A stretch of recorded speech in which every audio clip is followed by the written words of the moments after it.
हम और आप पूरे जनता के बीच में थे पूरे चुनाव भर, और इतनी तपती हुई गर्मी में, भीषण गर्मी में लोगों ने इस लोकतंत्र को, संविधान को मजबूत बनाने के लिए मतदान किया। कहीं भी किसी जगह पर ऐसा नहीं दिखा कि भारतीय जनता पार्टी के समर्थन में लोग आए। उनके टेंट खाली थे, मैदान खाली थे, और इसमें से कई साथी ऐसे हैं जो एग्जिट पोल में शामिल हैं। वो और उनकी संस्थाएं भारतीय जनता पार्टी के लिए बूथ मैनेजमेंट का भी काम करती हैं, समय समय पर बूथ की जानकारी भी देती हैं। जो सवाल हमसे आप पूछ रहे हैं, वो सवाल मेरे मीडिया कर्मियों से ये भी है कि उन लोगों से भी पूछें कि जो एग्जिट पोल वाली संस्थाएं और एजेंसियां हैं, क्या वो भारतीय जनता पार्टी के लिए पिछले कई वर्षों से बूथ मैनेजमेंट का काम कर रहे हैं कि नहीं कर रहे। तो जो लोग उनके समय समय पे बूथ मैनेजमेंट का काम कर रहे हैं, वही एग्जिट पोल मैनेजमेंट के लिए आए हैं। वो माहौल बना रहे हैं, विपक्ष के लोगों को डराना चाहते हैं। ये राजनीति इनकी पहले से रही है और इसी तरह करते आए हैं, लेकिन इस बार जनता भी तैयार है और इस देश का नौजवान से लेकर के हर वर्ग के लोग तैयार हैं कि उन्हें अपने मतदान किए हुए की रक्षा करनी है। केयर फंड के नाम के आगे पीएम के नाम का इस्तेमाल करके बाद में हिसाब देने से मना कर दिया। अपराधियों को शामिल करने, उनके कृत्यों पर पर्दा डालना, जैसे मणिपुर में अपने संगी साथियों द्वारा बेटी के साथ मानवीय व्यवहार में, बीएचयू छात्र अभद्रता कांड में, खीरी किसान हत्याकांड में, हाथरस की बेटी के बलात्कार, हत्या व कानपुर देहात कांड में जहां मां बेटी को झोपड़ी में जिंदा जलाकर मार डाला, ऐसे अनगिनत उदाहरण हैं। शारीरिक रूप से देखें तो भाजपा लोगों के शरीर स्वास्थ्य से भी खिलवाड़ किया, उसके भी दोषी हैं।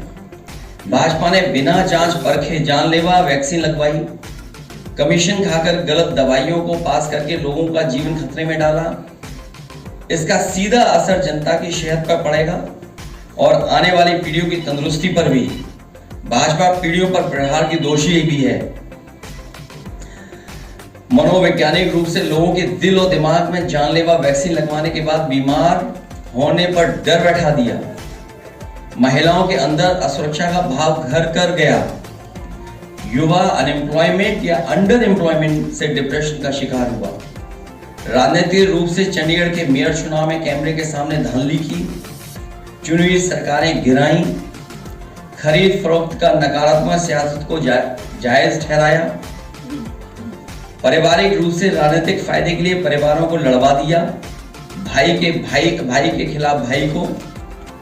मानसिक रूप से भाजपा ने अपने ही समर्थकों को हिंसक बनाया, मॉब लिंचिंग को मानसिक रूप से सही ठहराने की साजिश की, आपराधिक रूप से ऐसे लोगों को मंत्री पद दिया और बनाए भी रखा जिन्होंने किसानों की हत्या की, जो महिलाओं पर अत्याचार शोषण के दोषी हैं।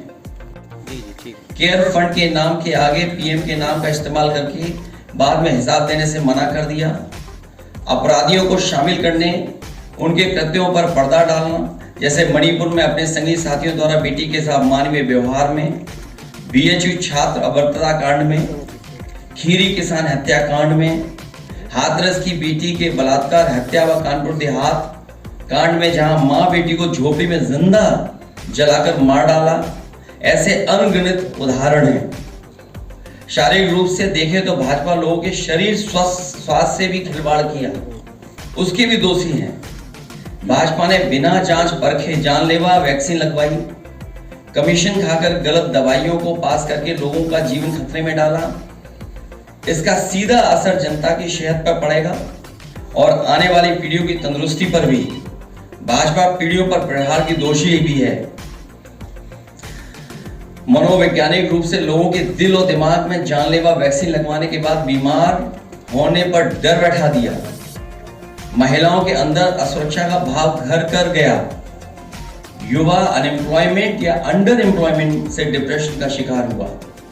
राजनीतिक रूप से चंडीगढ़ के मेयर चुनाव में कैमरे के सामने धांधली की, चुनी हुई सरकारें गिराई, खरीद फरोख्त का नकारात्मक सियासत को जायज ठहराया, पारिवारिक रूप से राजनीतिक फायदे के लिए परिवारों को लड़वा दिया, भाई के खिलाफ भाई को।